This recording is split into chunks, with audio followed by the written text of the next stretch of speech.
온유와 신령과 진리로 예배할지니라. 하나님 감사합니다. 저희들의 눈과 귀를 열어 진리를 깨닫게 해주시니 감사드립니다. 예수를 믿는다고 하면서도 도대체 우리가 무엇을 믿어야 하는지, 다른 종교인들이 믿는 것과 우리가 믿는 것은 무엇이 다른 것인지 아둔하고 어리석어 분별할 수 없었던 그때에 하나님 우리에게 찾아오셔서 예수를 믿는다는 것은 어떤 것이니, 그것이 어떻게 우리를 자유하게 하고 그것이 어떻게 우리를 하늘 존재로 만들게 되었는지를 깨닫게 해주셨습니다. 이 예배를 통하여 그 자유를 누리게 하시고 하나님의 영광을 찬송하게 하옵소서. 예수님 이름으로 주 날 위해 버림받으심으로 나 용서받고 용납했네. 날 위해 죽으시고 부활하신 주의 성령 내 안에 계시네. 날 위해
우리 주 예수 그리스도의 아버지 영광의 하나님, 이 시간 아버지의 택함받은 하나님의 아들들이 보좌에 앉으신 이와 죽임을 당하신 어린 양께 찬송과 존귀와 영광과 능력을 돌리며 주 앞에 엎드려 경배드립니다. 하나님의 부어주시는 은혜가 아니면 한순간도 살 수 없는 먼지요 티끌인 우리, 하나님의 말씀, 그 시, 그 생명, 그 예수를 받지 못하면 존재의 수조차 없는 우리, 하지만 신랑의 연합을 깨고 독립된 자아를 구축하기 위해 나와 세상만을 사랑하는, 여전히 간음하며 행음하고 있는 음녀 이세벨이요 바벨론인 우리, 이 세상과 역사 속에서 존재의 처음 자리를 망각한 채 선악과 입에 물고 나를 높이며 하나님처럼의 삶을 추구하며 여전히 죄의 몸을 입고 죄 가운데 살고 있는 우리, 그럼에도 불구하고 아버지의 생명의 말씀이 은혜의 왕노릇이 다시 십자가의 은혜 안으로 우리를 집어넣으시는 우리 아버지의 힘과 능력을 찬양합니다.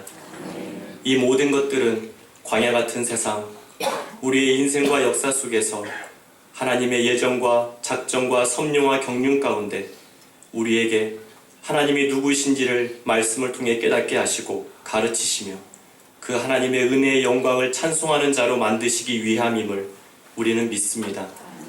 아버지, 바울이 에베소 교인을 향하여 드렸던 기도처럼 우리 서머나 교회 모든 지체에게, 이 땅의 모든 흩어져 있는 당신의 백성들에게 지혜와 계시의 영을 부으사 하나님을 더욱 알게 하시고 우리 마음의 눈을 밝히사 아버지의 부르심의 소망이 무엇이며 성도 안에서 그 기업의 영광의 풍성이 무엇이며 아버지의 힘의 강력으로 역사하심을 따라 믿는 우리에게 베푸신 그 능력의 지극히 크심이 어떠한 것을 더욱 알게 하시기를 구합니다. 이 시대 이 땅에 서울 서머나 교회를 세우신 하나님의 뜻을 말씀을 통해 깨달아가게 하시고 아버지의 이름을 영화롭게 하며 우리는 죽고 예수 그리스도의 이름만 높이는 교회가 되게 하시고 예수 정말 잘 믿는 교회, 다른 교회와의 다름과 구별을 드러내어 교만하거나 자긍하는 교회가 아닌 예수 그리스도처럼 낮아지고 겸손한 교회가 되게 하옵소서. 오늘도 아버지의 말씀을 선포하실 김성수 목사님에게 모세에게 주셨던 민족을 향한 아버지의 긍휼을 구하는 중보자의 기도와 바울의 민족의 구원을 향한 그 애통의 마음을 더 풍성히 부어주시옵소서. 피조물이 창조자이신 아버지의 마음을 온전히 알 수 없지만 목사님 안에서 역사하시는 성령의 역사로 아버지의 마음과 뜻을 레마의 말씀으로 받아 잘 증거하게 하시고 우리 성도들에게도 들을 귀와 부드러운 마음을 주셔서 로고스가 아닌 레마의 말씀으로 들려지게 하시며 그 말씀이 우리의 마음과 생각을 찔러 쪼개고 모든 이론을 파하고 하나님을 대적하여 높아진 것들을 파하고 모든 생각을 사로잡아 우리 주 예수 그리스도께 복종하게 하옵소서. 내가 진실로 속히 오리라 약속하신 주님, 그 신랑 되신 예수 그리스도를 사모하며 이 땅을 나그네요 이방인으로 살아가야 하는 우리에게 오늘도 천국 소망을 품게 하시고 그 나라를 믿음의 눈으로 바라보게 하옵소서. 길과 진리와 생명 되신 우리 주 예수 그리스도의 이름으로 기도합니다. 아멘. 사도신경으로 시간 구정에 돌아오겠습니다. 전능하사 존귀한 이신 하나님 아버지의 말씀을 그 아들 우리 예수 그리스도의 믿사오니 이는 성령으로 인하여서 동정을 하여 되시고 본디오 빌라도에게 고난을 받으사 십자가에 못 박혀 주시고 감사한 지 사흘 만에 죽은 자 가운데서 다시 살아나시며 하늘에 오르사 전능하신 하나님을 하시다가 저리로서 사자와 존재를 심판하러 오시리라. 성령을 믿사오며 거룩한 공예와 성도가 교통하는 것과 죄를 사하여 주시는 것과 몸이 다시는 것과 영원히 사는 것을 믿사옵나이다. 아멘. 교회 소식으로 알려드리겠습니다. 1월 달부터 다음 달이 5월이잖아요. 한 달 정도 광고를 계속하고 6월 달부터 주일 예배가 오전 11시 30분, 낮 2시 이렇게 두 번에 걸쳐서 드려집니다. 6월 첫째 주부터 이렇게 됩니다. 그리고 수요일 예배도 저녁 7시 30분으로 30분 늦추도록 하겠습니다. 6월부터 됩니다. 1부, 2부 때 주 밖에서 주일학교 그 아이들 모임을 갖게 해주려고 그래요. 원래 교회는 아이들과 어른이 따로 떨어져서 예배 드리는 건 교회 아닙니다. 교회는 한 몸이에요. 그래서 갓난 아기부터 할아버지까지 한 곳에서 우리는 예수를 머리로 한 지체, 재산의 정도도 다르고 생긴 것도 다르고 나이도 다 다르지만 그래도 이게 바로 묵시 속에 하나님에 의해 창조된 교회다를 보여주는 게 교회이기 때문에 원래 이렇게 따로 떨어져서 예배드리면 안 돼요. 그러니까 일부 예배 때 밖에서 주일학교 아이들, 유년부, 유치부 아이들이 그렇게 예배를 드리면 2시 예배 때는 그 아이들이 여기 들어와 있어야 돼요. 그리고 2부 예배 때 2시 때 중고등부 아이들이 선생님들하고 이제 밖에서 모임을 가지면 그 아이들은 1부 때 2예배에 있어야 됩니다. 그러니까 아이들에게 선생님과 이렇게 교제의 시간 그리고 신앙적인 어떤 고민이나 이런 상담 이런 것들이 그 아이들 그 또래에는 필요하거든요. 그리고 그 친구들과의 교제도 필요하기 때문에 그렇게 모임을 만들어 주려고 하는 거지. 그 미국 같은 경우는 어른들은 1세들은 한국말밖에 모르고 1.5세 2세들은 영어밖에 모르기 때문에 당연히 언어가 안 돼서 이렇게 떨어져서 예배를 드릴 수밖에 없지만 한국은 아기부터 어른까지 다 같이 예배를 하는 게 원래 맞아요. 그래서 제가 그 남가주 성원에게 처음 시작할 때도 청년들 10명이랑 시작했지만 시작부터 1부, 2부로 나눴어요. 왜냐면은 그 중에 한 명이 그 중고등부 아이들을 가르쳤어야 됐거든요. 그래서 그 한 명이 아이들을 가르치는 일 때문에 예배를 안 드리면 안 되잖아요. 그래서 한 명 때문에 제가 1부, 2부로 나눴었거든요.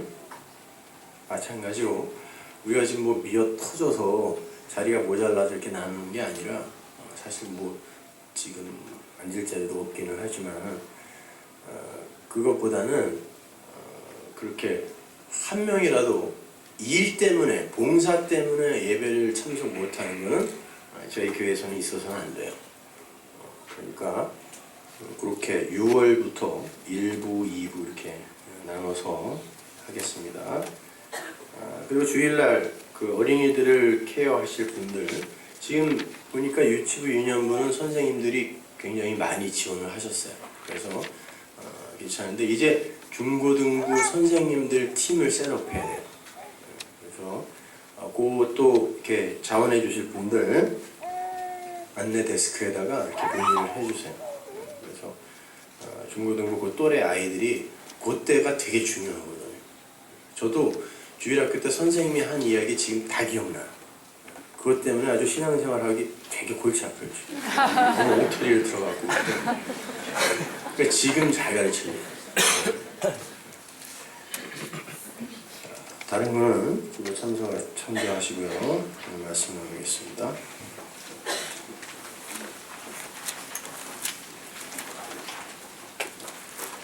로마서 63번째 시간입니다. 결국 모든 건 하나이다. 로마서 6장 8절에서 11절까지 말씀 함께 공부하시죠. 만일 우리가 그리스도와 함께 죽었으면 또한 그와 함께 살 줄을 믿으니 이는 그리스도께서 죽은 자 가운데서 사셨음에 다시 죽지 아니하시고 사망이 다시 그를 주장하지 못할 줄을 믿습니다. 그의 죽으심은 죄에 대하여 단번에 죽으시며 그의 살으심은 하나님께 대하여 살으심이니 이와 같이 너희도 너희 자신을 죄에 대하여는 죽은 자요 그리스도 예수 안에서 하나님을 대하여는 사는 자로 여길지어다. 오늘은 본문 강해라기보다는 기초 다지기 작업을 좀 더 하도록 하겠습니다. 오늘 설교를 충분히 이해하시게 되면 지난 설교나 또 앞으로의 설교를 들으시는데 아주 수월하실 수 있을 거예요.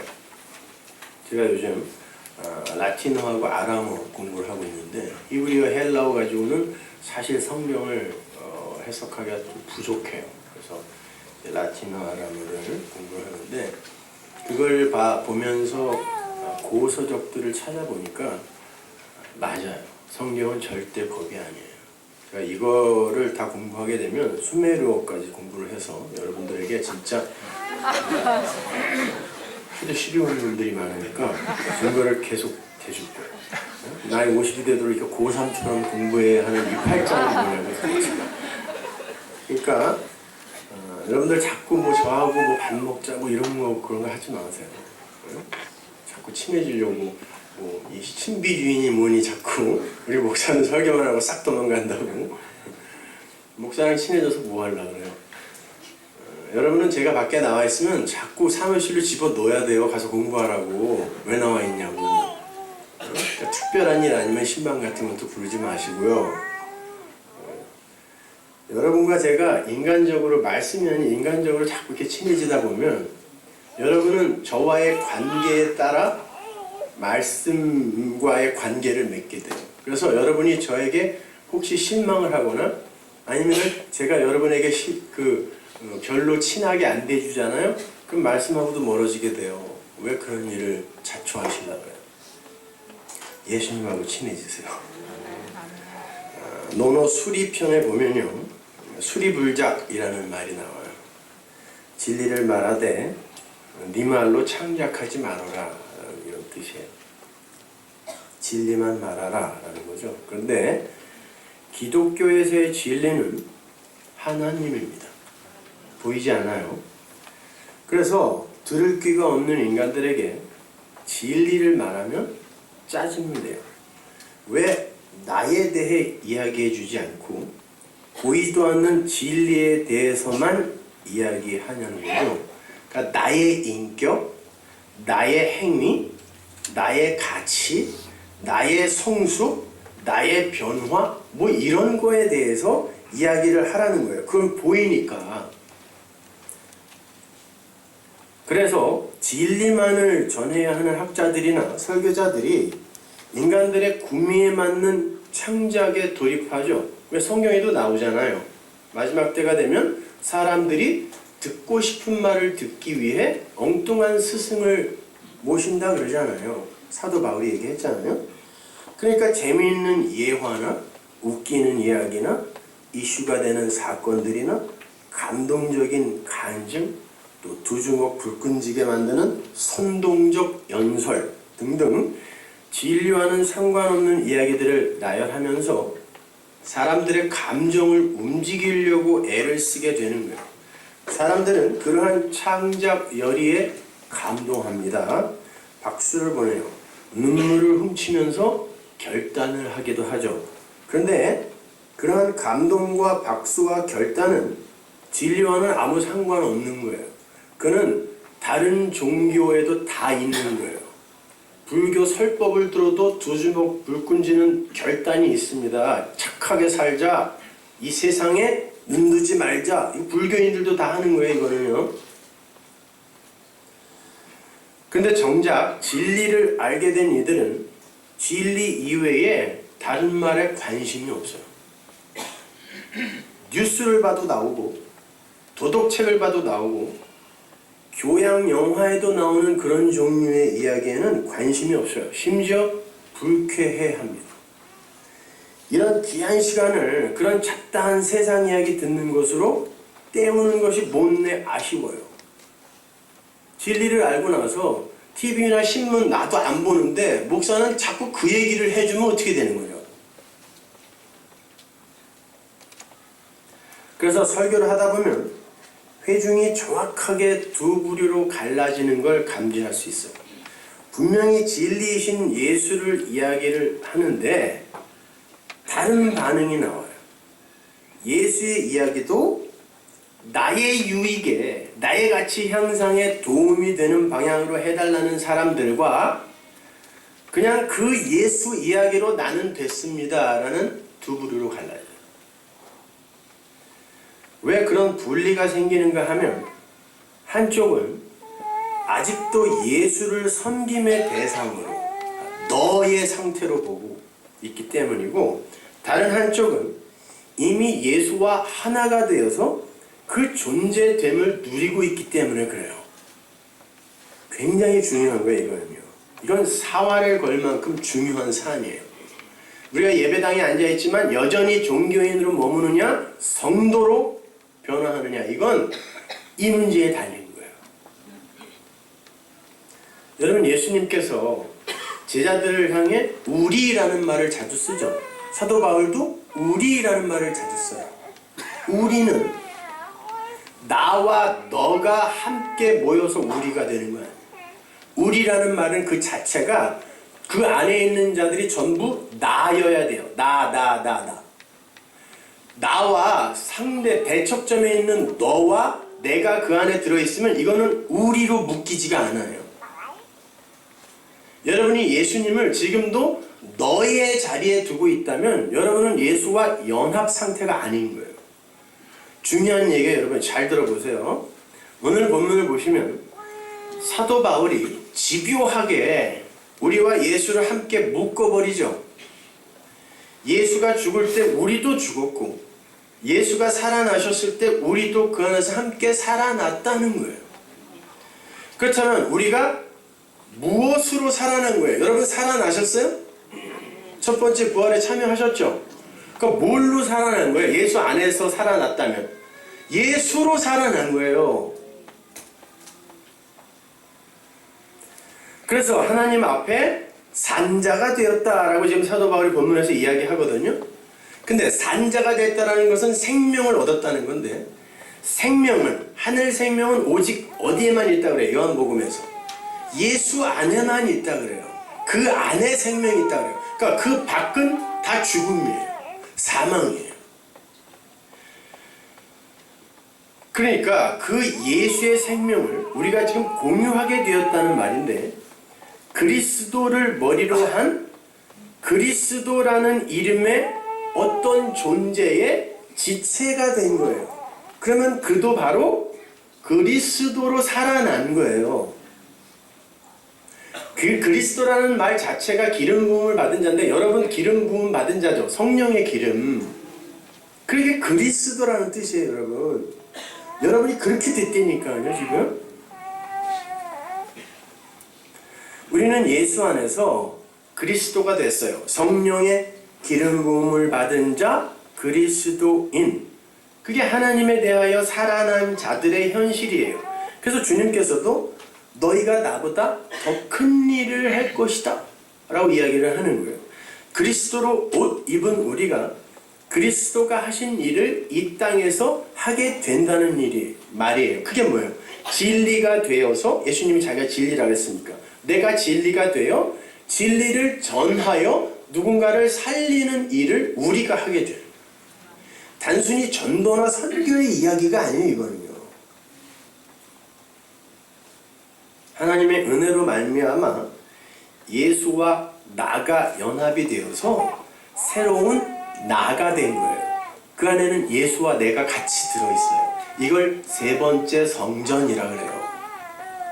니들이 이 성전을 헐어라. 두 번째 성전, 율법으로 오신 예수. 그럼 내가 사흘 만에, 그거는 세 번째라는 뜻이라고 그랬죠. 그래서 사흘 걸려야 되는 거예요. 세 번째 성전으로 일으키리라 그랬단 말이에요. 그게 예수와 연합된 나란 말이에요. 그게요, 그리스도인. 이제는 예수와 내가 나와 너의 상태로 존재하면 안 돼요.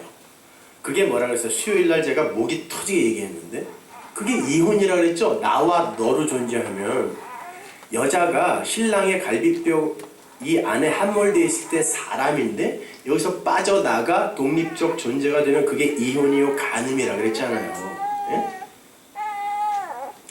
따라서 예수는 섬김의 대상이 아니라 누림의 단초가 되어야 되는 거예요. 잘 이해하셔야 돼요. 예수님 섬기지 말라는 얘기가 이런 말 아닙니다.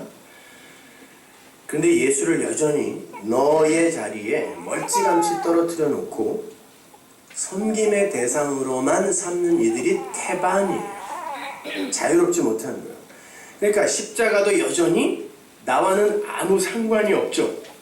나와 상관없는 예수가 지닌 십자가예요. 그거는.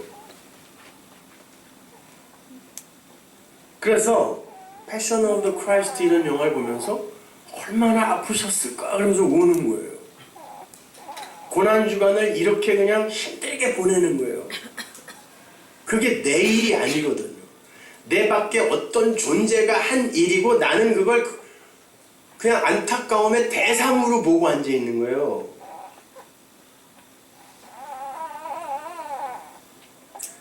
거기가 자기가 죽은 자리라는 걸 안 믿는 거예요. 아니 못 믿는 거예요. 눈과 귀가 안 열려서. 그들에게 있어서 그 십자가는 예수만의 십자가예요. 내 십자가 아니에요. 그래서 십자가가 슬프고 무섭고 그런 거예요. 십자가는 스타우로스, 언약이라는 말을 했죠. 기둥이라는 말이에요. 그게요. 다른 말로 예수의 십자가는 하나님의 작품, 창세전 언약의 결과물이니까 하나님의 작품이라는 거예요. 그 말은 예수님은 당신이 당신의 뜻을 이루시기 위해 손수 죽여버린 거예요. 하나님. 그 안에 우리 성도가 들어있다라는 말은 하나님께서 우리를 그렇게 죽여야 진짜 생명이 온다라는 걸 상징적으로 보여준 거란 말입니다. 예수 안에 나가 들어있다라는 걸 믿는다고 하는 이들이 여전히 불안한 마음에 그 예수를 섬김의 대상으로만 여기고 있다면 결국 그 안에 나 있으니까 나를 섬기는 거예요. 여러분 이게 율법주의라는 거예요. 그 안에 나 있다며요. 근데 그분을 섬김의 대상으로만 놓고 있다면 나를 섬기는 거라면 그게 제가 지금 말씀드리고 있는 예수는 하나님으로서의 예수가 아닌 인간 세상에 와서 어떤 일을 행하고 돌아간 나와는 상관없는 어떤 일을 행한 이라는 것에만 초점이 맞춰져 있는 그 오해된 예수를 이야기하는 거예요. 그렇게 되면 당연히 이 성경은 나와 상관이 없는 내 밖의 책이 되죠. 왜? 나와 상관없는 섬김의 대상인 예수에 관한 책이니까 내 책이 아니란 말이에요. 그러면 근데 이 성경을 생명책이라고도 해요. 생명을 주는 책이거든요. 이것이. 그러면 이게 나와 상관없는 섬김의 대상인 예수의 이야기면 나는 그 책에 농명되지 않은 자가 되는 거예요. 그 자가 지옥 가는 거예요.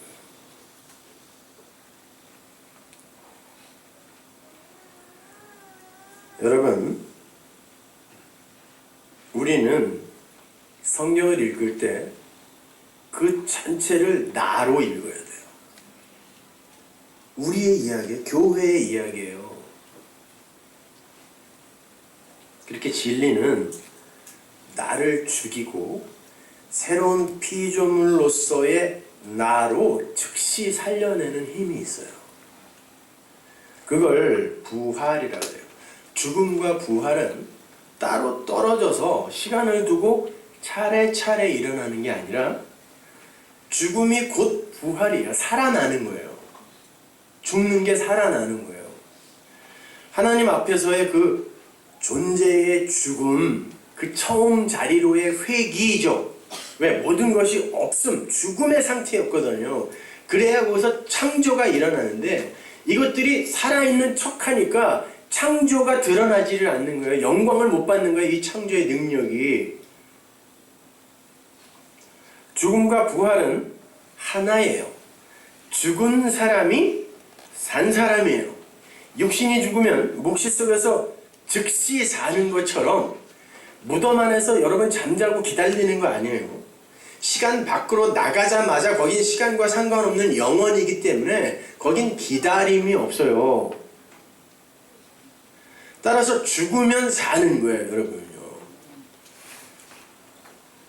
이 이 역사 속에서도 진리에 의해 죽은 사람은 그 즉시 산 사람이 되는 거예요. 그 사람이 산 거예요.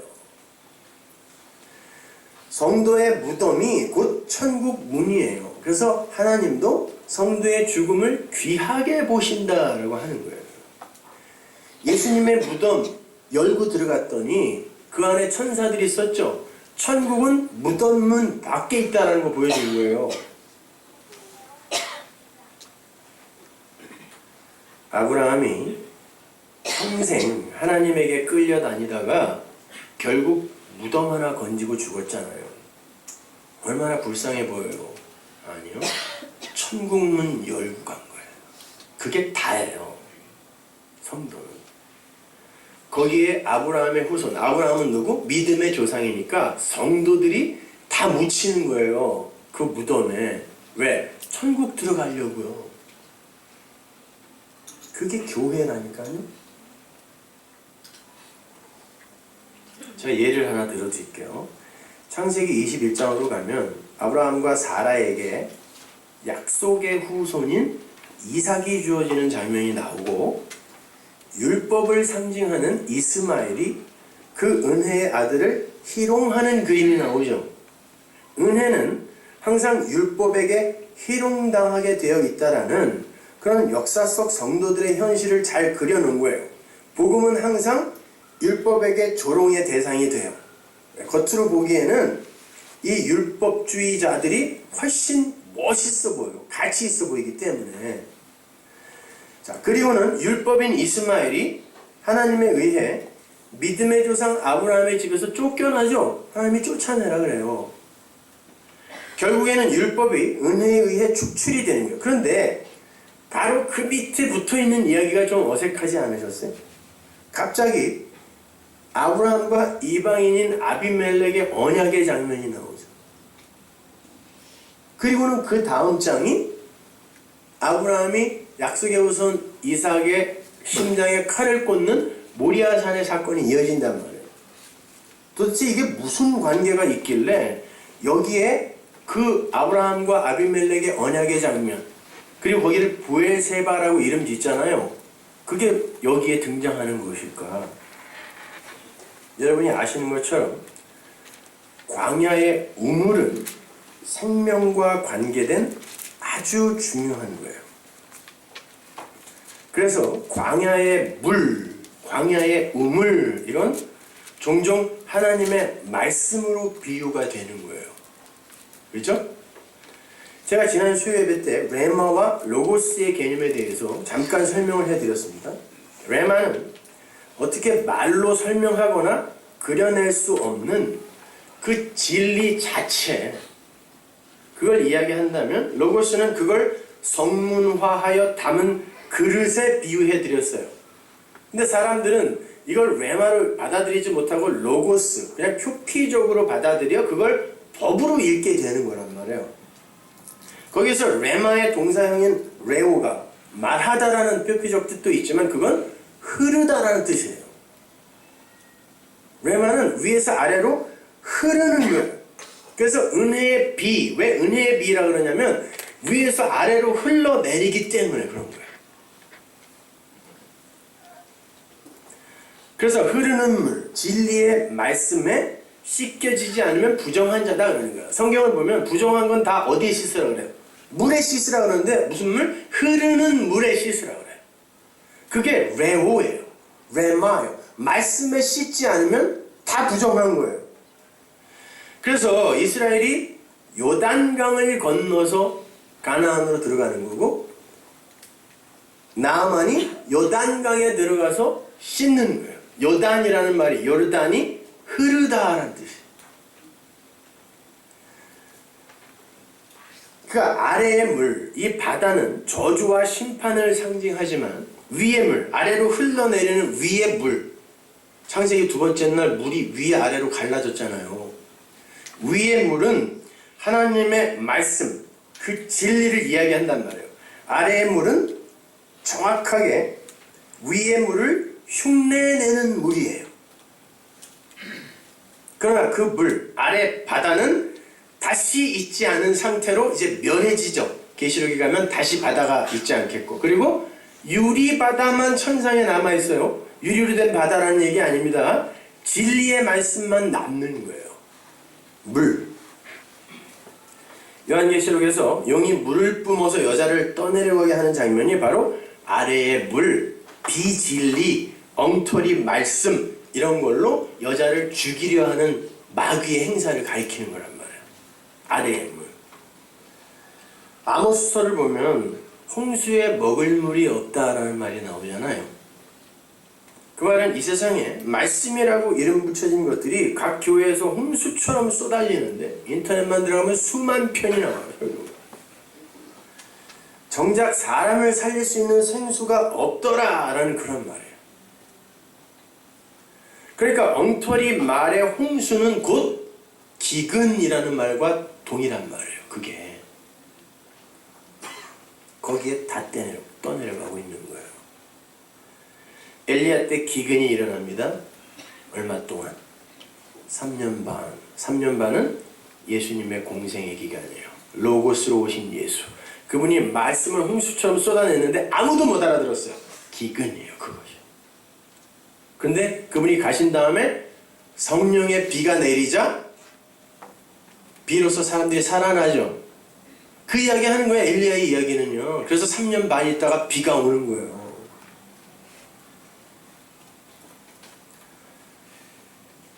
제자들도 예수님께서 십자가에 죽으시고 부활하셨을 때 아, 그게 그런 말이었구나 라고 알았다. 그런 말이 나오잖아요, 성경에. 성령이 생수처럼 담비로 부어지자 그들이 예수님의 말씀, 진리를 이해하더라는 거예요. 이해하고 나자 베드로가, 교회의 기초죠. 교회가 그 말을 받아 뿌리니까 첫 번째 시내산에서 죽었던 3,000명이 살아 올라오는 거예요. 3,000명. 오순절날. 따라서 성령, 생수, 비, 말씀 등은 같은 걸 가리키는 거예요. 진리예요, 그것이요. 내 말이 영이요 생명이라 그러잖아요, 요한복음에. 내 말씀, 진리의 말이 성령이요, 그게 생명이에요, 그것이. 예수님의 공생의 3년 반 후에 일어난 십자가 사건이 은혜의 비, 성령, 말씀을 내려주신 사건이었음을 엘리야의 얘기가 힌트하고 있는 거예요. 그래서 귀신들이 물 없는 곳을 찾아다니는 거예요. 그 말은 위에서 흘려보내준 물이 없는 자가 곧 귀신이라는 말이에요. 그 귀신이라는 단어 자체가 푸뉴마 다이모니온이거든요. 푸뉴마가 뭐야? 성령이에요. 근데 영이 뭐라고 했어? 말씀, 다이모니온은 악한 말, 이걸 귀신이라고 번역한다니까요. 그 귀신 들린 건 그냥 뭐 거품 물고 쓰러지고 이거는 그냥 정신병원에 보내면 돼요. 귀신 들린 건 악한 말을 악한 말인지 모르고 그냥 받아 담고 있는 게 귀신 들린 거예요. Demon possession.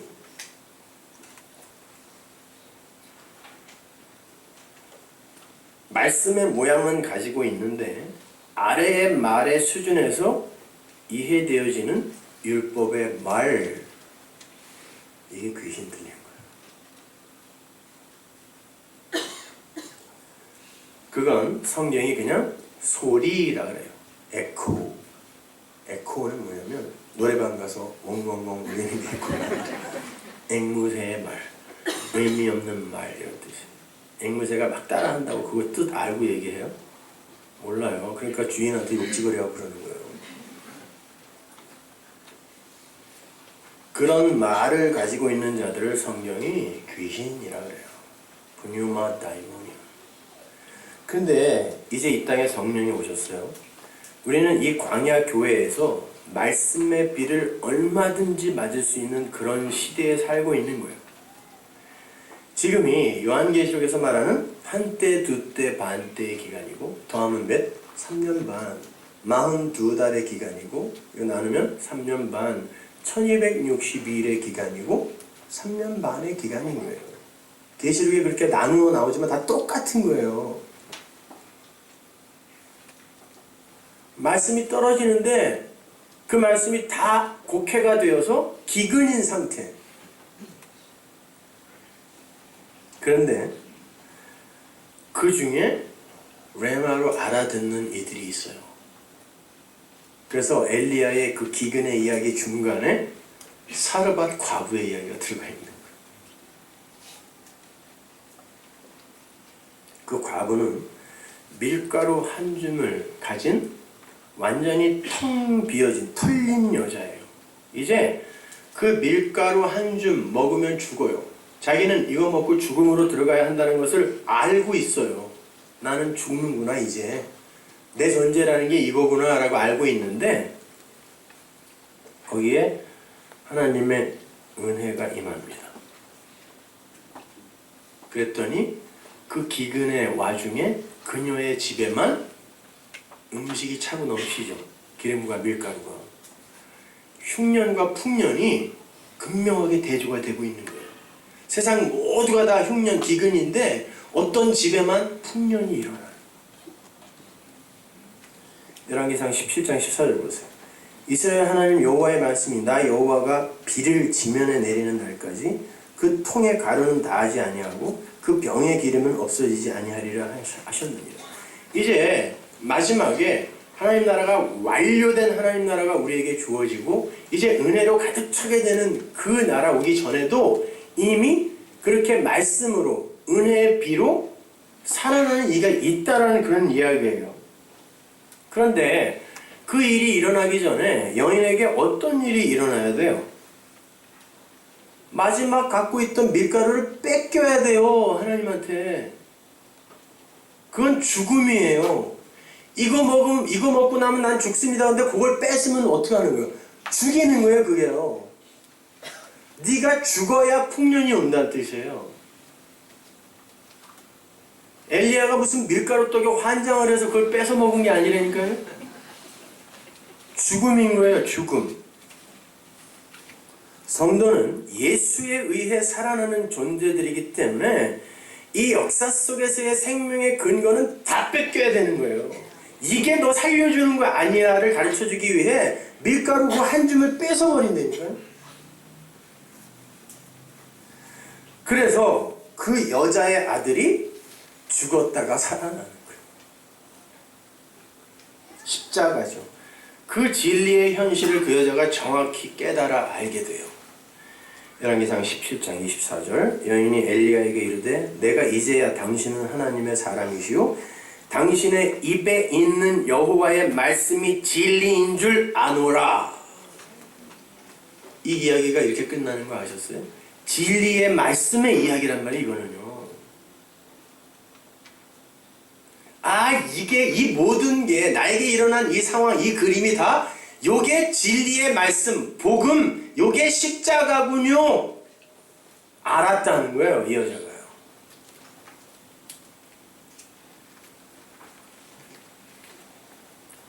이렇게 위의 물, 은혜의 비는 진리의 말씀을 가리켜요. 그런데 아브라함이 사막 한가운데서 그 우물을 두고 언약을 하고 있는 거예요. 언약의 우물이죠. 그러니까 그거는 언약의 우물이니까 살리는 물이란 말이에요. 그게 상징적인 거예요, 물론. 그리고는 거기 이름을 부엘세바라고 짓는데 부엘세바라는 말은 히브리 말로 7 우물이에요. 쉐바가 7이니까. 근데 잘 보시면요, 그 이야기 속에 우물이 하나밖에 안 나와요.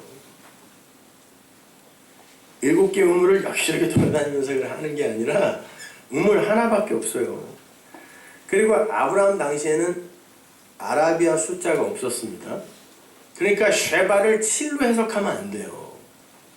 아라비아 숫자가 없던 때였다니까요. 그 쉐바라는 단어에 7이라는 의미를 부여한 건 그 훨씬 다음이란 말이에요. 따라서 우리는 부엘세바를 7 우물이라고 해석해서는 안 돼요. 거기서 7이라고 번역된 쉐바는 약속, 언약이라는 뜻이에요. 그래서 히브리 사람들이 7을 언약의 수, 안식의 수, 진리의 수로 사용하는 거예요. 그러니까 부엘세바는 의역을 하면 언약의 말씀, 진리의 말씀, 언약의 우물, 진리의 우물을 상징하는 개념인 거예요. 하나님께서 창세기 1장 창조 사건 때 몇 번 말씀하세요? 7번 말씀하시죠. 진리란 뜻이에요. 언약의 말씀이에요. 창조 사건은 언약의 성취란 말이에요. 예수님이 십자가에서 우리 교회를 완성하시면서 몇 번 말해요? 가상 7원 7번 말하죠. 이스라엘이 여리고를 무너뜨릴 때 하나님의 은혜로 7날 돌고 무너지는 거예요. 나아만이 7번 흐르는 물에 들어가서 언약으로 문둥병이 낫는 거란 말이에요. 7번 들어가면 낫는 게 6번 들어가면 안 낫게 해줘요 그거? 그런 말 아니란 말이에요. 계시록에도 7이라는 숫자가 많이 나오죠. 다 언약의 숫자인 거예요. 그 안식의 숫자란 말이에요. 아브라함이 그 우물을 두고 언약을 한 그 장소를 부엘세바라고 이름 지었다는 건 아브라함과 이삭과 이스마엘, 아브라함이 그 이삭과 이스마엘, 그리고 그게 은혜와 율법이잖아요. 갈라디아서에 나오잖아요. 그 은혜와 그 율법 사건을 통과하고 나니까 진리가 무엇인지, 하나님의 언약이 무엇인지를 알게 되었다를 그리기 위해 거기에 부엘세바 언약의 개념이 들어가는 거예요. 하나님께서 약속의 후손 약속하실 때 아브라함, 이삭, 야곱에게 약속의 후손 언약을 하실 때 7번 하세요. 쳐보시면 언약의 말이란 말이에요. 진리는 하나님께서 우물을 파 하늘로부터 흘려주는 거지 인간이 그 물을 창작하거나 추론해서 만들어낼 수 없다는 거예요. 그게 악한 말, 분유마 다이모니언이에요. 그리고 그러한 말을, 그렇게 하나님이 주신 말을 곡해를 하여 자기들 마음대로 사용하는 걸 하나님의 말을 빼앗았다 그러는 거예요. 그래서 아브라함이 에비멜렉에게 너 왜 우리 우물 뺏어갔니? 이런 그림이 나오는 거예요. 근데 아비멜렉은 정작 내가 언제 뺏어갔어? 나 금시초문이야 그래요. 예수를 믿는다고 하는 사람들이 다 자기가 잘 믿는 줄 알고 있어요. 하나님의 말을 도둑질해가는 건데, 그런데 아니라고, 나는 그런 적 없다라고 우기고 있는 거죠. 그게 우물, 하늘로부터 흘려주는 언약의 말을 빼앗는 건데,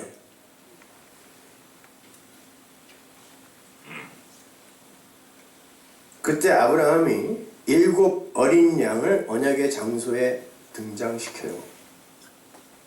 7은 쉐바, 언약이라 그랬죠? 그럼 7 어린 양은 뭐예요? 언약의 어린 양을 이야기하는 거예요.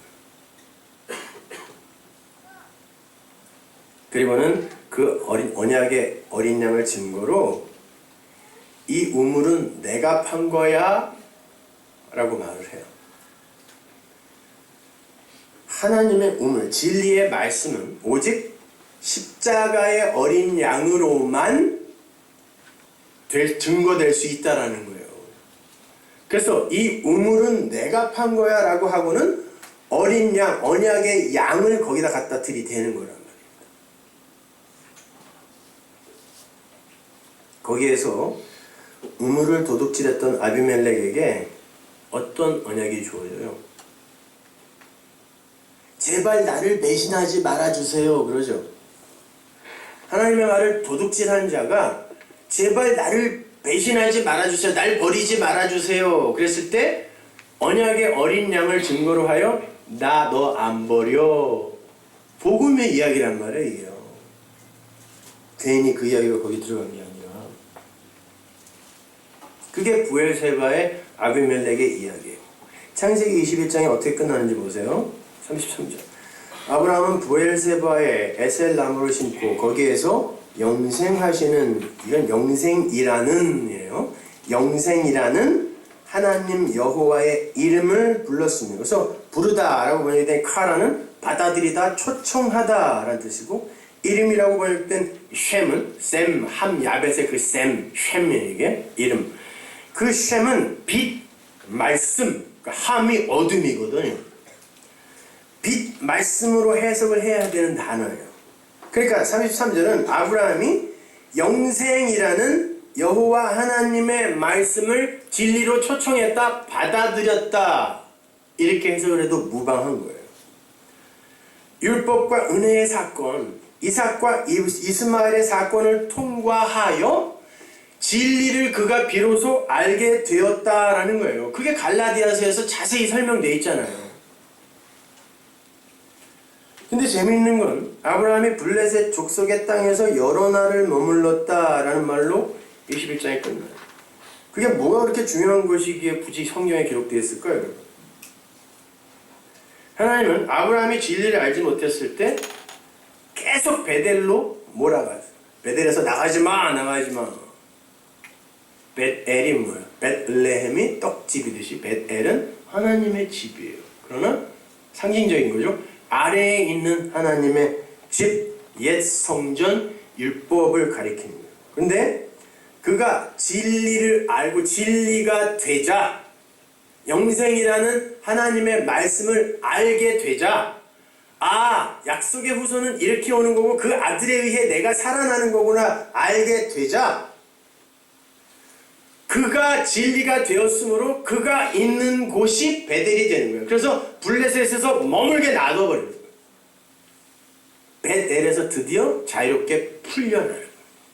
옛 성전에서. 그게 아브라함의 죽음이에요, 여러분. 사실은 이스마엘이라는 큰아들 율법에게 묶여있다가 은혜의 아들 약속의 후손 예수를 모형하는 이삭에 의해 살아나는 거예요. 그건 이스마엘 밑에 갇혀있던, 아래 갇혀있던 아브라함의 죽음이자 아들 안에서 살아나는 아브라함의 부활인 거란 말이에요. 그것이.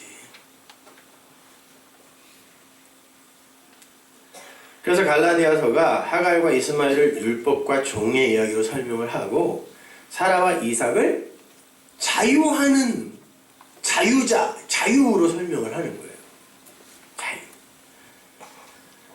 그렇다면 그렇게 어린 양을 핵심으로 한 그 언약을 깨달은 아브라함이 이 땅에서 진리를 알고 죽었다라는 말인데,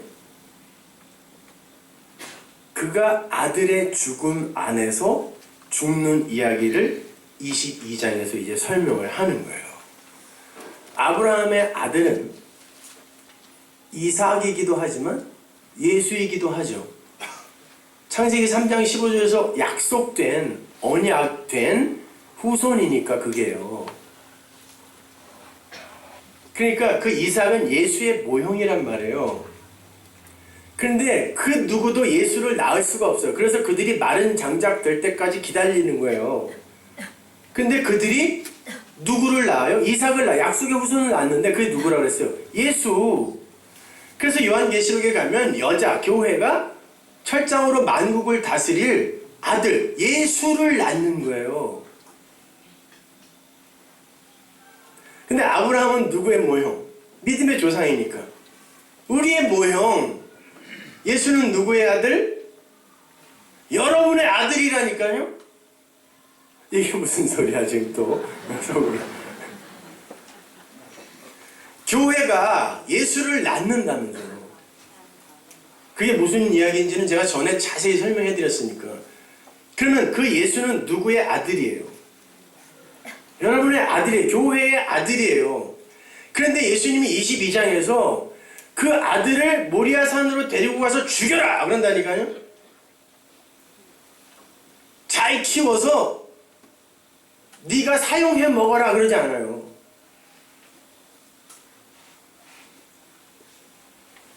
죽여라 그래요. 여러분, 그 죽음이라는 말, 히브리어 죽음이 무트, 타무트, 무트라 그랬죠? 무트. 그걸 파자를 하면 진리 이루었다, 완성 이런 뜻이거든요. 그러니까 진리가 이루어지면 죽음이에요, 그것이.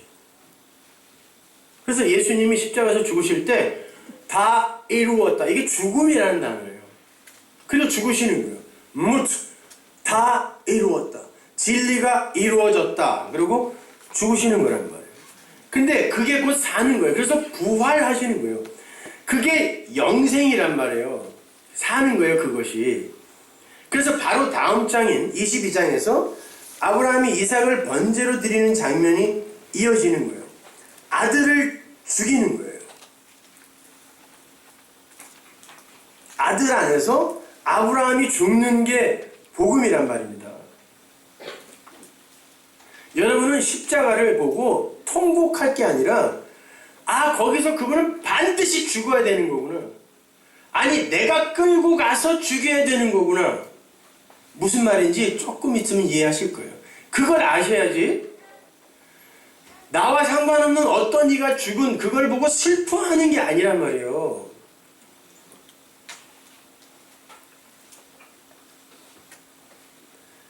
자, 여러분, 아브라함은 이제 모리아산에서 하나님의 그 언약 성취의 조력자로 나서려 했던 자신의 모든 열심을 다 내려놔요. 그 전까지는 하나님이 약속의 후손을 주신다고 했던 그 언약을 성취시키기 위해, 그러기 위해서는 씨를 가진 자기가 살아야 되니까 마누라까지 팔아먹고 정말 파렴치한 모습 이런 걸 보이면서 그 하나님 도우려고 한 거예요. 사람이 못나서 그런 게 아니라. 근데 이제는 이 아들이 죽으면 언약의 후손, 약속의 후손이 없어져 버리잖아. 그러면 하늘의 별처럼 바다의 모래처럼 어떻게 많아지냐고요. 그럼에도 불구하고 얘를 죽인다고 하는 건 이건 내가 도울 일이 아니구나. 바로 그 전장에서 그건 은혜로 완료되는 거구나를 알자 그 약속의 후손을 죽이는 거예요. 서슴없이. 내가 섬기던 예수가 나와 함께 죽고 내가 그 안에서 살아나는 거라니까요. 그런데 우리가 여전히 예배당에 와서 예수를 섬김의 대상으로만 놓고 있다면 우리는 다른 종교인들과 전혀 다를 바가 없는 거예요. 그들은 반드시 역사 속 나가 내어놓아야 하는 행위에 묶일 수밖에 없어요. 예수가 내 밖에 섬김의 대상으로 존재하면 그들은 그 행위에 묶일 수밖에 없다니까요. 내가 섬김의 대상에게 뭔가를 내놓아야 돼요. 그걸 섬김이라고 하잖아요. 율법으로 오신 예수, 죄인의 대표로 오신 예수는 내가 죽여야 하는 존재지 내가 섬기는 대상이 아니란 말이에요. 조금 어렵지만 인내심을 갖고 잘 들어보세요. 여러분, 하나님께서 당신의 이름을 뭐라 그랬어요? 모세가 하나님께 누가 너를 보냈냐? 라고 사람들이 물어보면 내가 누가 보냈다고 해야 돼요? 그랬을 때 하나님이 뭐라 그랬죠? 나 그랬어요.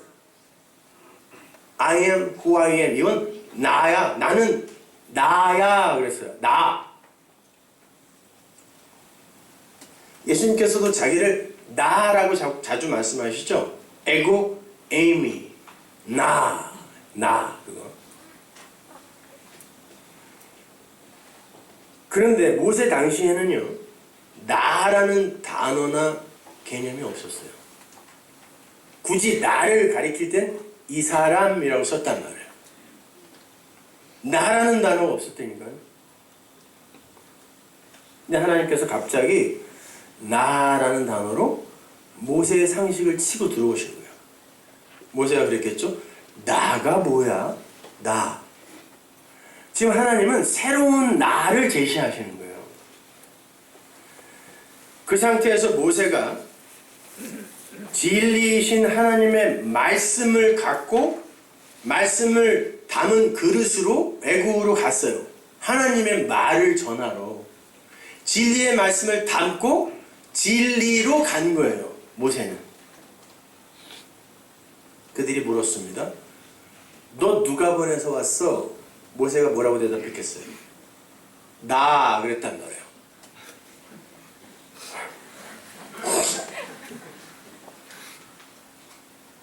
근데 그 나가 누구였어요? 하나님이잖아요. 그럼 사람들이 뭐라 그랬어요? 그럼 네가 하나님이냐? 이런 우스꽝스러운 장면이 연출될 게 뻔한 거예요. 그러니까 모세가 가고 싶었겠냐고 거기를.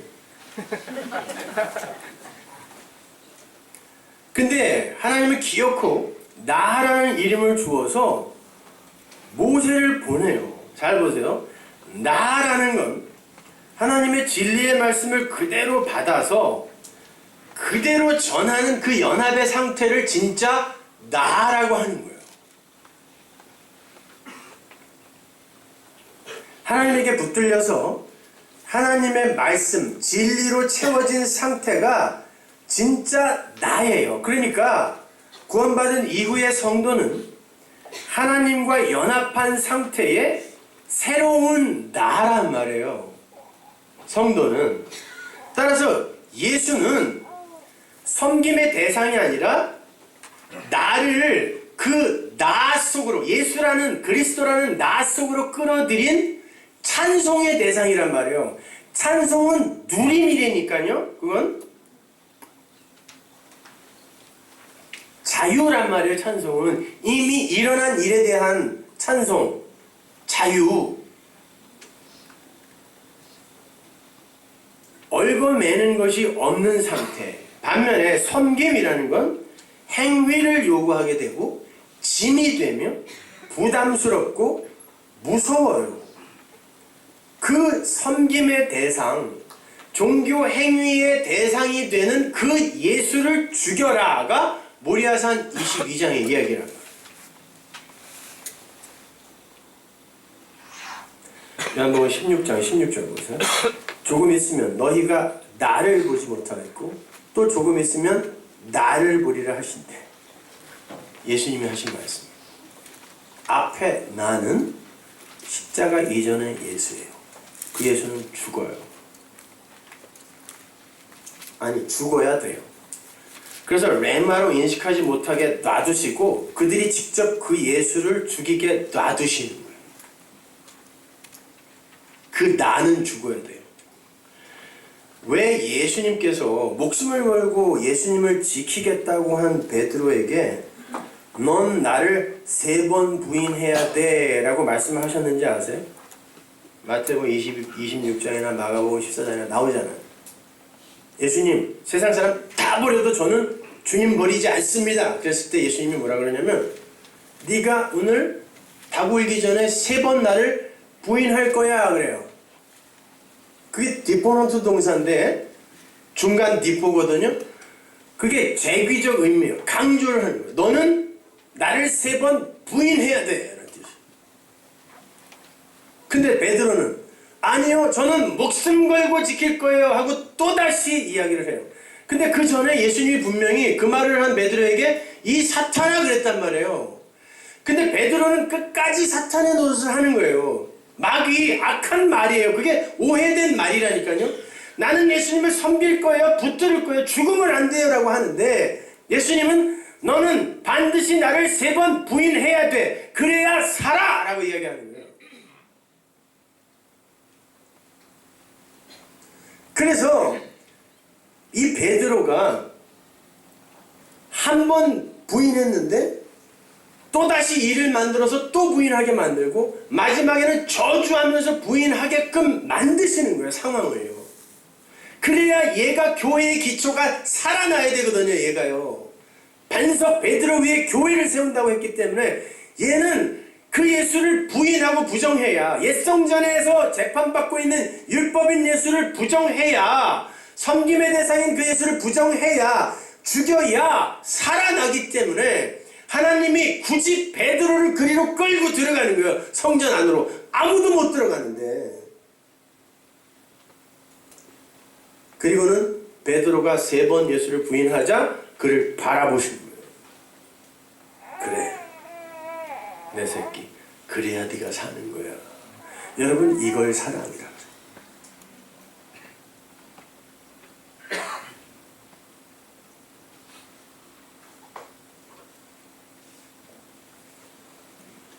그렇게 십자가 이전의 예수인 나는 죽어야 돼요. 그런데 조금 있다가 나타나는 또 다른 나가 있잖아요.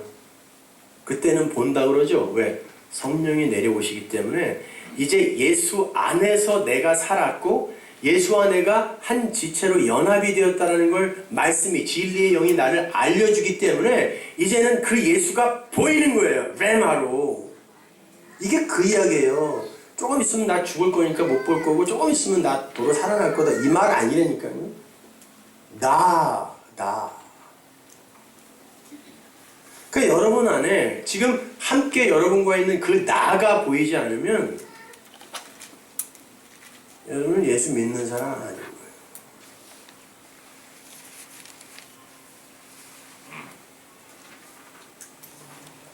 요한복음 8장 31절 보세요. 그러므로 예수께서 자기를 믿은 유대인들이 이르시되 너희가 내 말에 거하면 말씀 진리 내 말에 거하면 참 내 제자가 되고 진리를 알지니 진리가 너희를 자유케 하리라. 저희가 대답하되 우리가 아브라함의 자손이라 남의 종이 된 적이 없거늘 어찌하여 우리가 자유케 되리라 하느냐.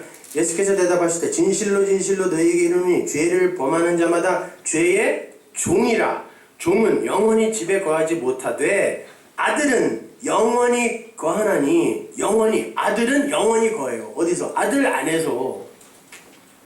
그러므로 아들이 너희를 자유케 하면 조금 아까 위에서는 진리가 너희를 자유케 하리라 그랬죠. 여기서는 아들이 자유케 한다 그래요. 그러면 아들이 콜 진리인 거예요. 말씀인 거예요. 그게 이해되어지면 돼요. 여러분 산 거예요. 그러면은 아들이 어딨어? 내 안에 예수가 어딨어? 자꾸 거기서 그걸 찾지 말아요. 그 말씀 진리가 이해되어지면 여러분 안에 그 생명이 있는 거고 그 아들이 있는 거예요. 나도 너희가 아브라함의 자손인 줄 아노라. 그러나 내 말이 너희 속에 있을 곳이 없으므로 나를 죽이려 하는도다. 나는 내 아버지에게서 본 것을 말하고 너희는 너희 아비에게서 들은 것을 행하느니라. 이런 걸 잘 보셔야 되는 거예요. 진리는 말을 하지만 마귀 새끼들은 로고스를 듣고 행한다니까요. 그리로 먼저 뛰어야 돼요. 대답하여 가로되 우리 아버지는 아브라함이라 하니 예수께서 가로사대 너희가 아브라함의 자손이면 아브라함의 행사를 할 것이오늘 지금 하나님께 들은 진리를 너희에게 말한 사람이 나를 죽이려 하는도다. 아브라함은 이렇게 하지 아니하였느니라. 우리가 지금 아브라함이 뭐 했는지 봤잖아요. 아들 안에서 죽었다니까요. 그 약속의 후손으로 준 아들을 죽였다고요. 아브라함이. 그 일이 십자가에서 완료되어 일어났다는 것을 안 게 그 아들을 죽인 거란 말이에요. 창세기 22장이 그 이야기잖아요. 모리아산 이야기.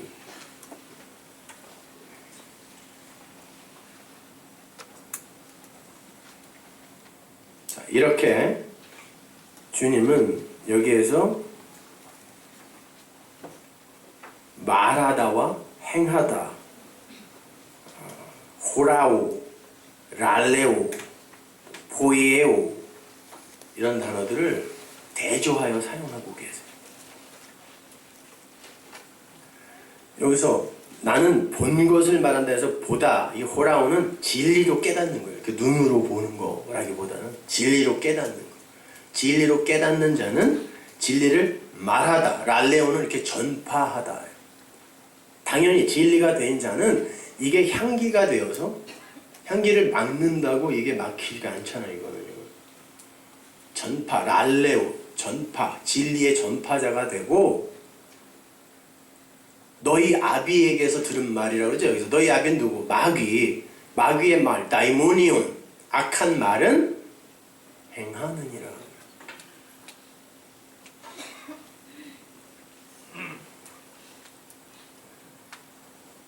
그 마귀가 행하게 하는 그 포이에오는 창조하다라는 뜻도 있어요. 마귀의 말은 인간을 창조주의 자리로 부추겨 올린다는 그런 말이에요. 하나님처럼의 자리, 선악과의 자리로 밀어 올린다는 거예요. 그게 마귀의 행사예요. 그런 자들은 진리를 말하는 예수를 죽여버리려고 하죠. 나라는 육을 품고 있는 그 율법의 예수를 죽여야 참 나로 살아날 수 있는 건데 그 나를 죽이지 못하면 절대로 여호와 이레의 진리를 깨달을 수 없는 거예요. 그래서 40절이 아브라함은 그렇게 하지 않았어. 그거 죽였어 라고 얘기하는 거예요. 근데 너희는 그걸 절대 인정하려 하지 않는다. 그건 뭐예요? 그렇게 해서 나가 되는 그 그리스도로서의 예수를 죽이려 한다는 거야. 그것이. 그게 예수님 도륙 사건이라고 했잖아요. 그게 살인하지 말라의 진의라 그랬잖아요. 아브라함은 육적 나를 살리기 위해서 예수 안에 나를 도륙하는 그런 행위 안 했다는 거예요. 아브라함은 21장에서 진리와 연합된 나가 되어서 율법을 타고 앉은 나의 심장에 칼을 꽂았다는 말이에요. 그게 사는 거예요. 여러분, 개는 개다워야 되는 거고 소는 소다워야 되는 거예요. 개가 개처럼 산다고 감옥에 보냅니까? 여러분, 개가 전봇대에다가 오줌 쌌다고 야, 너 인마 도덕과 윤리가 있지 어떻게 이렇게 전봇대 길가에다가 함부로 소변을 보고 그러니? 적어도 다리는 올리지 말아야지. 그건 굉장히 음란한 행위란다. 뭐 이렇게 가르쳐야 돼요? 개한테? 개가 개답지 못하고 옷 챙겨 입고 구두 신고 주인의 밥상에 앉아서 겸상하면 그 호러무비 되는 거야. 소를 남의 배추밭에 묶어 놓으면 그 소가 그 배추잎 안 뜯어 먹을까요? 소기 때문에 뜯어 먹어요. 근데 그 소에게 또 어떻게 남의 거를 그렇게 함부로 먹니? 소니까 먹는다니까요. 그 뜯어 먹었다고 소 감옥 보냅니까? 지옥 보내요? 여러분, 개나 소 보고 사람다워지라고 하는 거, 그것과 사람에게 너 사람처럼 살지 말고 없음처럼 살지 말고 신처럼 살아라, 율법 지켜라 라고 말하는 것과 똑같은 거예요. 율법은 단순히 그 표피적 세목을 지키는 게 문제가 아니라 그 안에 담겨있는 사랑, 생명의 이야기란 말이에요. 그거는 하나님만이 주실 수 있고 하나님만이 창조할 수 있는 창조주의 창조의 능력으로만 가능한 거예요. 그래서 하나님 사랑, 이웃 사랑, 이 연합의 언어로 예수님이 그 율법을 설명해 준 거란 말이에요. 그건 우리의 것이 아니라니까요.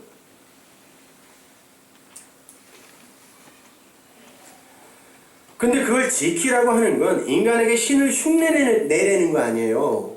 그게 뭐예요? 하나님처럼 되겠다고 선악 따먹은 아담 되라고 하는 거랑 뭐가 달라요, 그게? 그게 뱀의 소리라니까요. 답답해. 여러분, 하나님의 선과 악은 인간들이 자신들의 선악 구조로 정의해 놓은 선과 악과 많이 달라요. 하나님이 다멜에게 너 시아버지한테 창녀로 변장하고 가서 시아버지랑 자라. 그리고 애도 낳아. 이거는 여러분 정말 무슨 19금 삼류 영화 소재로도 못 쓰는 거예요, 이거는요. 근데 그걸 의라 그래요, 하나님이.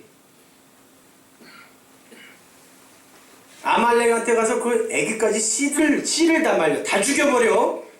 살인 교사인데 성경은 그걸 선이라고 해요.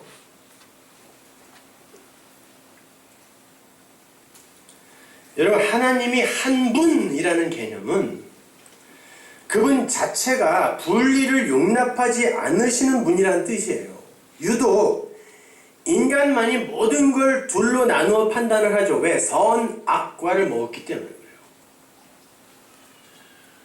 인간의 마음은 정확하게 둘로 나누어져 있는데 그 내용물을 살펴보면 선, 악이에요. 딱 이렇게 반으로 나눠져 있어요.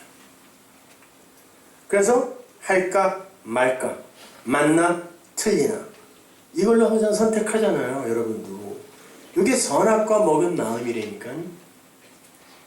그래서 항상 그걸 규명해야 돼, 이 사람들은요. 둘이기 때문에. 그 두 마음으로 모든 걸 판단하고 실행에 옮기려고 하는 걸 죄와 악이라고 그래요. 그래서 호세아도 두 마음을 품은 게 죄다 그러잖아요. 10장인가? 거기서요. 그죠? 야고보도 그러죠? 두 마음을 품은 자들아 마음을 성결하게 하라 그러잖아요. 그게 선악이라는 그 선악 구조 속에서의 인간의 마음을 가리키는 거예요. 인간들의 마음에 생내적으로 담겨있는 그 선악이라는 그 마음, 그게 죄예요. 악이에요. 그렇다면 선악과라는 게 뭔가 한번 잘 생각해 보세요. 창세기 2장 9절로 가볼게요. 여호와 하나님이 그 땅에서 보기에 아름답고 먹기에 좋은 나무가 나게 하시니 동산 가운데에는 생명나무와 선악을 알게 하는 나무도 있더라. 하나님께서 자칼, 신랑, 여긴 이쉬, 이쏴, 남자, 여자라고 하지 않고 자칼, 네케바, 다른 단어를 써요, 여러분. 그 남자와 여자를, 남자에게서 여자 만들 때 그때는 요거는 신랑, 남편, 신부 요런 뜻이거든요. 그 사람, 그러니까 남자, 자칼, 신랑, 아내, 신부 함몰되어 사람이 된 그건 하나예요. 하나. 그래서 사람이라는 단어를 단수로 쓴단 말이에요. 남자와 여자가 만들어졌는데 사람 그래요. 단수로 써요. 하나라니까요. 그 사람에게 에덴 동산을 주세요. 그리고는 거기다가 나무를 하나 심으세요. 하나님이 보기에 아름답고 먹기에 좋은 나무가 나게 하셨다 라고 했을 때 그 나무가 단수예요. 한 나무라니까요. 나무들이 아니란 말이에요. 나무, 한 나무. 근데 그 나무가 어떤 나무냐면 보기에 아름다운 나무이기도 하고 먹기에 좋은 나무이기도 해요. 먹기에 좋다는 건 먹어야 선이 되는 나무, 먹어야 생명이 되는 나무, 이런 의미를 함의하고 있는 거죠. 한 나무가 두 나무처럼 묘사가 되고 있는 거예요. 지금요. 근데 그 나무는 어떤 사람에게는 생명나무가 되는데 어떤 사람에게는 선악과 나무가 되는 거예요. 이게 무슨 말인가 하면 율법이, 말씀이 사람에게는, 어떤 사람에게는 생명이 되기도 하지만, 생명의 말씀이 되기도 하지만 어떤 사람에게는 사망에 이르는 말씀이 되기도 하단 말이에요. 어떤 사람에게는 이게 혼인서약서이기도 한데 어떤 사람에게는 이게 이혼증서가 된다니까요. 고린도후서 2장 15절 보세요. 우리는 구원 얻은 자들에게나 망하는 자들에게나 하나님 앞에서 그리스도의 향기니 이 사람에게는 사망으로 쫓아 사망에 이르는 냄새요 저 사람에게는 생명으로 쫓아 생명에 이르는 냄새라. 누가 이것을 감당하리요? 우리는 수다한 사람과 같이 하나님의 말씀을 혼잡하게 하지 아니하고 곧 순전함으로 하나님께 받은 것 같이 하나님 앞에서와 그리스도 안에서 말하노라. 똑같이 진리가 전해지는 거예요. 뭘 섞지 않고 진리를 전했어요. 말씀을 전했는데 어떤 사람에게는 죽이는 말이 되고 어떤 사람에게는 살리는 말이 되더라는 거예요. 어떤 사람에게는 선악과 열매가 되고 어떤 사람에게는 생명나무 열매가 되더라 라고 이야기한단 말이에요. 하나님께서 에덴 동산에서 이거는 먹고 이거는 먹지 마 라고 말씀을 하셨잖아요. 그 말씀에 의해 어떤 놈은 살아나는데 어떤 놈은 죽더라는 거예요.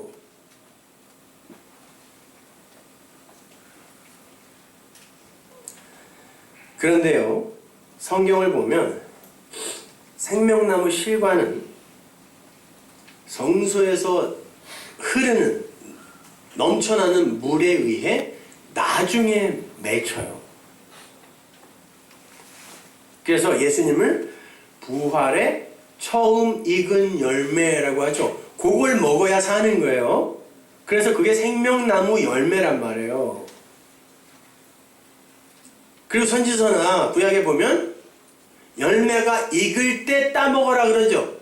그러면 에덴 동산에서 그 한 나무에 선악과 열매는 분명히 있었어요. 아담과 하와가 따먹었으니까. 생명나무 열매는 있었다 없었다? 없었어요. 안 보였어요. 그러니까 당연히 인간은 보이는 선악과 열매를 따먹을 수밖에 없어요. 그게 이 땅에서 율법으로 말씀을 보는 거예요. 생명나무 실과는 없었어요. 안 보였어요. 없는 게 아니라 십자가에서 열렸다니까요. 그거는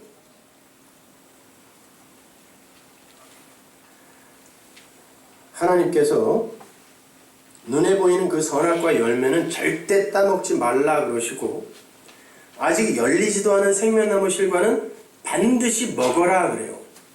그러면 먹을 수 있는 방법이 있다는 얘기예요. 창세기 2장 16절 보세요. 여호와 하나님이 그 사람에게 명하여 가라사대 동산 각종 나무의 실과는 네가 임의로 먹되 선악을 알게 하는 나무의 실과는 먹지 말라. 네가 먹는 날엔 정녕 죽으리라 하시니. 16절을 히브리 원어를 보면 아칼, 먹다라는 단어가 절대형으로 2번 반복해서 나와요. 반드시 먹어라 해요. 이게 먹어라 먹어라 절대형으로 2번 반복해서 나와요. 그리고 여기 각종이라고 번역이 된 칼이라는 단어는 반드시 무엇을 해야 한다라는 의미이지 여러 가지 종류의 이런 뜻은 아무리 찾아봐도 없어요. 아니 보세요. 앞에서 나무가 다 단수 하나로 나왔는데 무슨 각종 나무냐고. 반드시 먹어라. 생명을 주는 열매는 반드시 먹되 선악을 알게 하는 열매는 절대 먹으면 안 된다. 근데 생명을 주는 열매는 아직 익지도 않았어요. 첫 열매가 익어서 추수될 때까지는 아무도 못 먹어요. 그렇다면 사람이 먹을 수 있는 열매는 선악과 열매밖에 없어요. 근데 그게 보기에도 아름답네요. 당연히 먹습니다. 그건 여러분에게 먹으라고 준 거예요. 그리고 어디 숨어요? 나무는 하나밖에 없다고 그랬어요. 나무 뒤에 숨었어요. 선악과 뒤에 숨어요. 인간은 지 죄를 가리기 위해 반드시 율법 뒤로 숨어요. 반드시. 하나님이 거기로 찾아가셔서 창세기 3장 15절부터 얘야 그 선악과가 뭔지 아니? 라고 가르쳐 주시는 게 성경이에요. 그래서 이게 선악과예요? 이게 죄예요? 라고 알게 되면 이게 바로 생명나무 실과를 먹은 거예요. 그것이. 그래서 선악과를 먹어야 생명나무 실과를 먹는 거예요.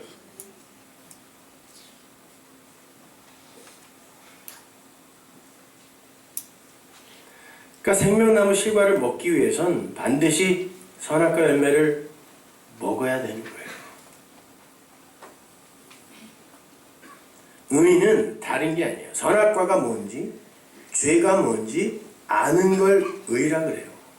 선악과를 따먹고 그 선악과가 인간을 어떠한 존재로 만드는지를 알고 예수와 함께 죽여버리는 거예요.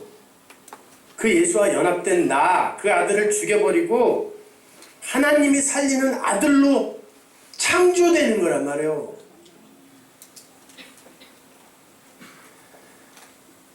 따라서 생명나무 열매는 선악과를 따먹지 않은 상태에서는 때려 죽여도 알 수가 없게 되는 거예요. 바꾸어 말해서 여러분이 죄를 모르면 절대 생명이 뭔지 의가 뭔지를 알 수가 없어요. 여러분이 죄라는 행위를 하고 안 하고가 중요한 게 아니에요. 그것들을 통해 진짜 의가 무엇인지를 알아야 생명인 거예요. 그래서 호세아가 우리가 여호와를 알자 힘써 여호와를 알자라고 하는 거예요. 알아야 생명이에요. 그래서 예수님도 영생을 뭐라 그래요? 하나님과 그의 보내신 자 예수를 아는 것이라고 하는 거예요. 그래야 생명이에요. 그걸 아는 거예요. 알게 되면 생명나무 실과를 먹은 거라니까요. 그게 여러분 그걸 알았죠? 생명나무 실과를 먹은 거예요. 그거 언제 먹나 기다리지 마세요. 그게 산 거라니까요. 그러니까 기독교를 관념으로만 갖고 있으면 안 돼요. 그러니까 표피적 문자로만 이해하려고 하니까 이게 도대체 무슨 얘기인지 아무것도 모르는 거예요. 도대체 그놈은 선악과를 왜 만들어가지고, 그리고 그놈은 왜 따먹어서, 아니 그놈이 아니었죠 처음에는. 응?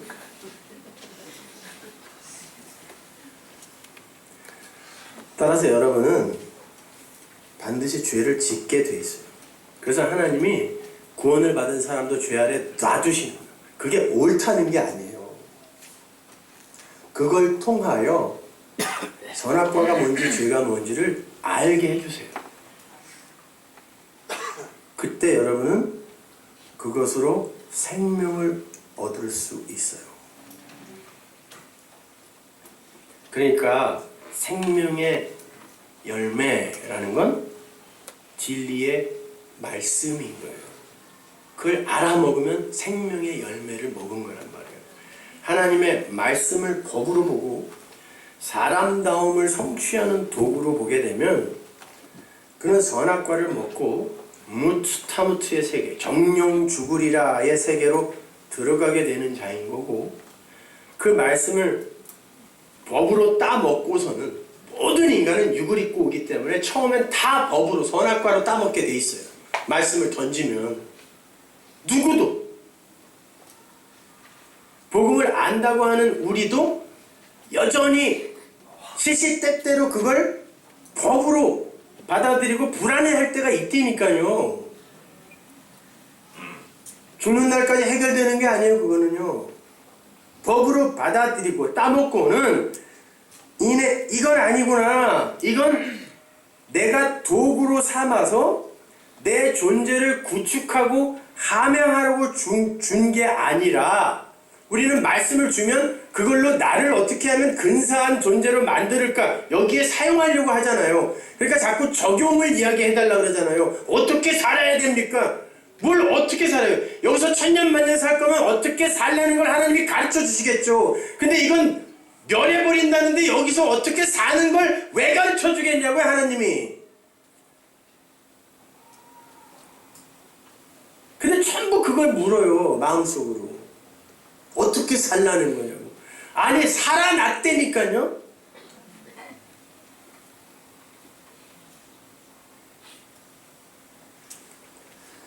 그렇게 이건 절대 먹으면 안 된다는 걸 가르쳐 주기 위해 허락하신 거구나.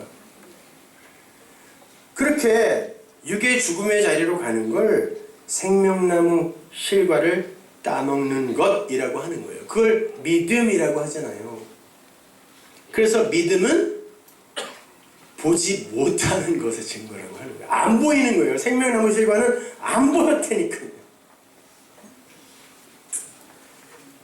얘기를 하면서도 이걸 이해하라고 얘기하는 건지 교회를 나가라고 하는 건지 모르겠지만 하여튼 귀 있는 이만 들으세요. 그러니까 하나님에게 있어서 선악과와 생명나무가 하나였단 말이에요. 그것처럼 성도에게 있어서도 선악과와 생명나무 실과는 하나인 거예요. 반드시 먹어야 하는 생명나무 실과는 선악과를 통과해야 우리에게 주어지는 거란 말이에요. 그때 진짜 생명의 삶을 살 수 있다니까요. 그래서 사람을 살리는 그 생명나무 실과를 따먹은 자에게 이제 진리가 됐으니까, 아, 이거구나, 이게 자유구나, 이게 복음이구나 했을 때 그에게서 그 진리의 말, 이게 열매라는 단어 똑같은 단어, 말이 나오겠죠. 이게 성도가 맺는 열매예요. 그것이 도덕의 열매, 윤리의 열매, 선행의 열매, 이게 아니라 그 진리의 말이 나와 누가 듣고, 그거야? 그게 복음이야? 우리는 죽고 예수 안에서 우리는 그렇게 은혜로 산 거야? 라고 누군가가 살아날 때 내 입에서 생명나무 실과가 그에게 주어지는 거예요. 열매가 열려 그에게 전해지는 거예요.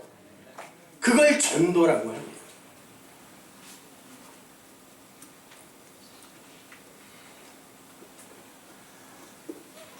예수님께서 그 열매로 그가 무슨 나무인지 안다 그랬잖아요. 여러분이 생명나무 실과 그 말을 맺으면, 말이 열매라고 했으니까 여러분은 예수라는 생명나무예요.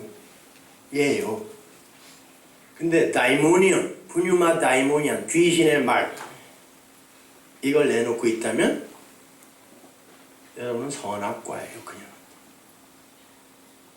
거기서 선악의 구조 속에 갇혀서 여전히 선악과 열매만 맺는 죽은 자, 하나님이 인정하지 않는 가짜 열매 맺는 자.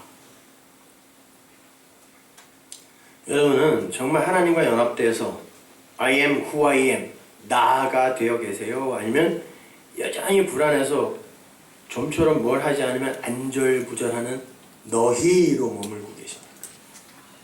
주님은 분명히 둘로 갈랐어요. 너희, 그게 이혼한 자들이에요. 여러분, 예수와 함께 죽고 예수와 함께 살아난 그리스도의 예수, 그 예수 그리스도라고 그랬죠? 그리스도예요. 여러분이 기름 부음 받은 자, 성령 받은 자, 생명나무 실과를 주렁주렁 맺어 다른 이에게 전해줄 수 있는 진리가 된 자.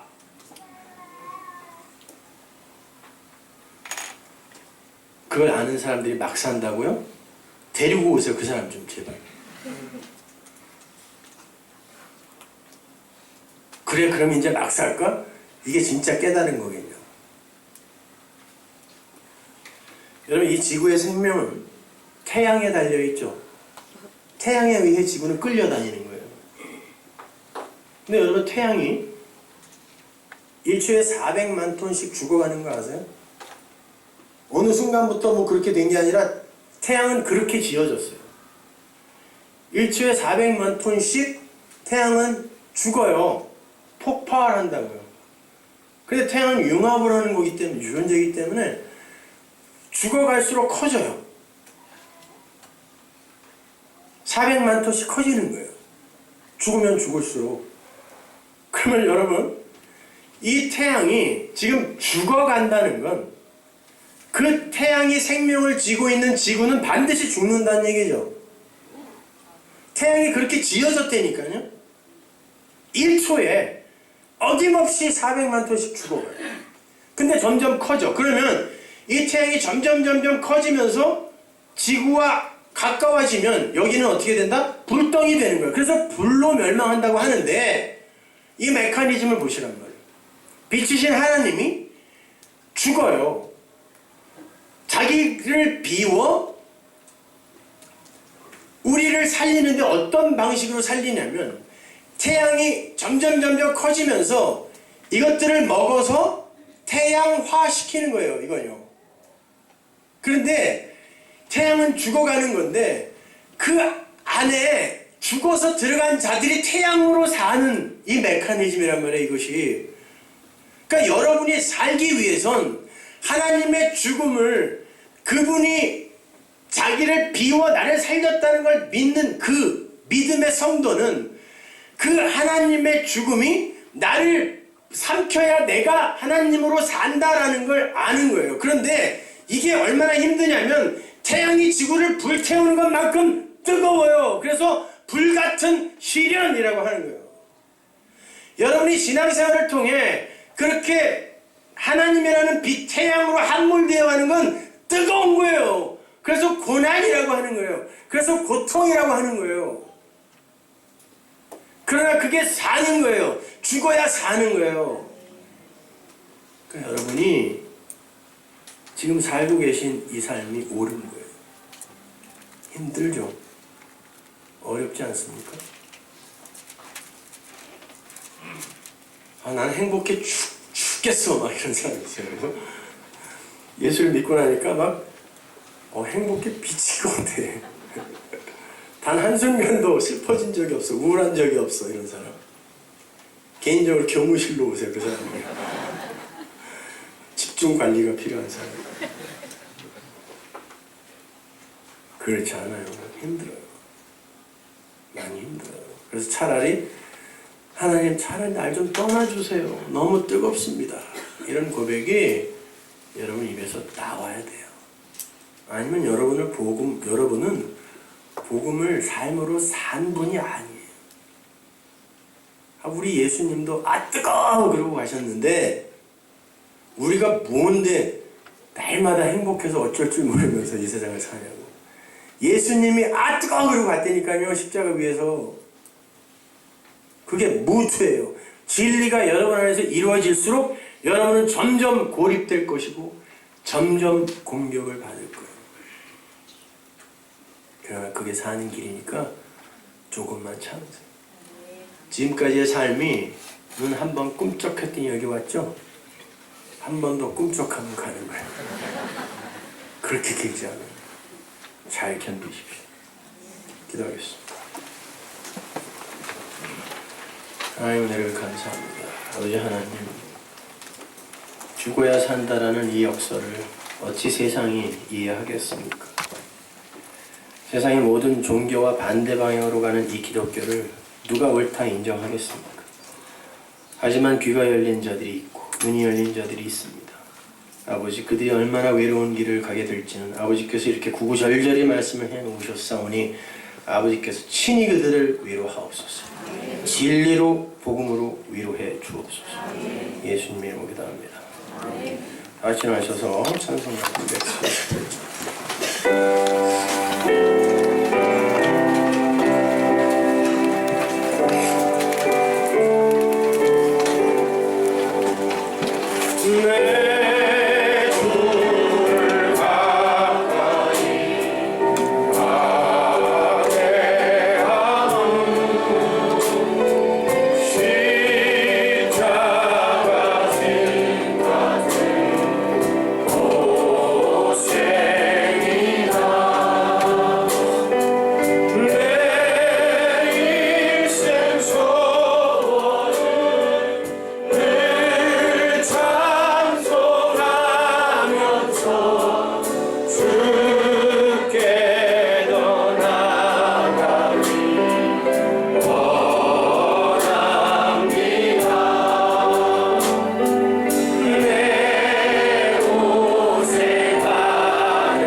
우리 주님을 가까이 하는 것, 그 주께 가까이 가는 것은 그렇게 점점 태양으로 함몰되어지는 뜨거운 길이라는 걸 우리 신앙의 선배들은 이토록 삶으로 이미 체득하여 알고 있었습니다. 그러나 그들의 입에서는 그게 은혜이니 하나님 더 가까워지게 하옵소서 라는 고백이 나왔습니다. 그 말은 하나님 빨리 나 좀 죽여주옵소서, 이 육신의 죄 빨리 도말해 주옵소서 라는 그들의 신앙의 고백이었습니다. 아버지 하나님, 우리의 입에서도 바로 그 말, 생명의 말, 진리의 말, 생명나무 실과가 주렁주렁 맺히게 하여 주옵소서. 그렇게 이 역사 속에서 내가 죽어야 묵시 속에 내가 사는 것이라는 것을 아는 이들이 이 세상에 육의 모형인 재물을 주님께 버립니다. 아버지 하나님, 그들의 신앙 고백을 기쁘게 받아 주옵소서. 이제는 우리 주 예수 그리스도의 은혜와 하나님의 사랑과 성령 하나님의 교통케 하심, 하나님에 의해 끌려가며 육적 나, 율법으로 오신 예수, 그 섬김의 대상인, 종교의 대상인 그 아들 두 번째 성전을 죽여가고 있는 하나님의 모든 백성들의 머리 위에 이제부터 영원히 함께 있을지어다.